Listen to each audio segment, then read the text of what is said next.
விநாயகர் புராணம். விநாயகர் புராணத்தை இழித்தகையர் கேட்டாலும் பாவங்கள் முற்றும் நீங்கப் பெற்று வானுலகப் பதவியை அடைவார்கள்.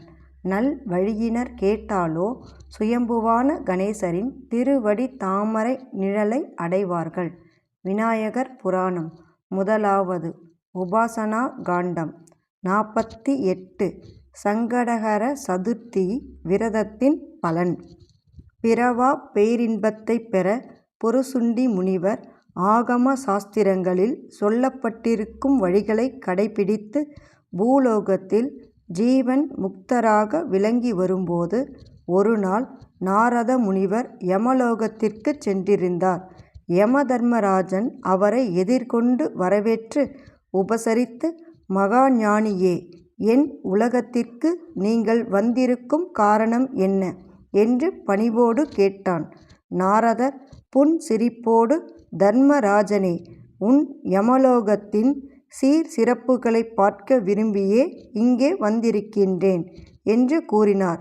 தர்மராஜன் பெரும் மகிழ்ச்சியடைந்து அவரை அழைத்து கொண்டு போய் நவரத்ன மயமாய் ஜொலிக்கும் தன் நகரத்தின் நானாவித வினோதங்களையும் சுற்றி காட்டிவிட்டு, பாபிகள் நரக வேதனைகளை அனுபவிக்கும் நரக லோகத்திற்கும் நாரதரை அழைத்துச் சென்று அங்கு 28 கோடி நகரங்களிலும் எண்ணற்ற பாபிகள் கிடந்து துன்புறுவதையும் காட்டினான்.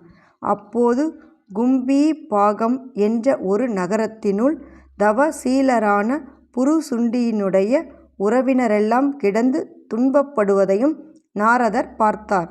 உடனே சிவபெருமானை உள்ளூர துதித்துவிட்டு யமதர்மராஜனிடம் விடைபெற்றுச் சென்று கனிவோடு புருசுண்டியின் இருப்பிடத்திற்கு விரைந்து வந்து புன்சிரிப்போடு நோக்கி, ஓ புருசுண்டி முனிவரே, நீர் கணேசப் பெருமானின் கருணைப் பெருக்கால் அவருடைய சாரூபத்தை அடைந்து இங்கு பேரின்ப வெள்ளத்தில் திளைத்திருக்கிறீர்கள்.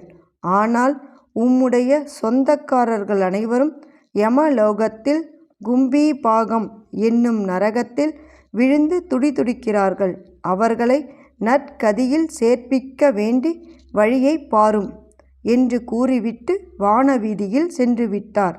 தம் முன்னோர்கள் கும்பீபாக நகரத்தில் படும் வேதனையை நினைத்து புருசுண்டி மனம் வருந்தினார். அவர்களுடைய துயரை தீர்க்க என்ன மார்க்கம் இருக்கிறது என்று ஆலோசித்து சிறிது நேரம் பிரார்த்தனை செய்தார்.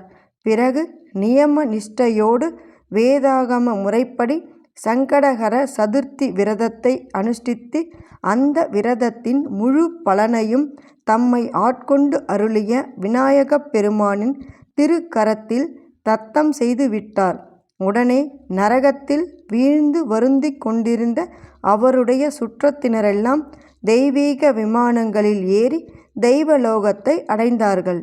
ஆகையால் சங்கட சதுர்த்தி விரதத்தை ஒரு நாள் அனுஷ்டித்ததற்கே இத்தகைய பலன் கிடைத்தது என்றால், எப்போதும் அதை அனுஷ்டித்து வருபவர்களுக்கு கிடைக்கும் நன்மைகளை வரையிட்டு கூற முடியுமா என்று தேவேந்திரன் சூரசேன மன்னனுக்கு சொல்லிவிட்டு மீண்டும் தொடர்ந்து கூறியதாக சூதமாமுனிவர் கூறலானார்.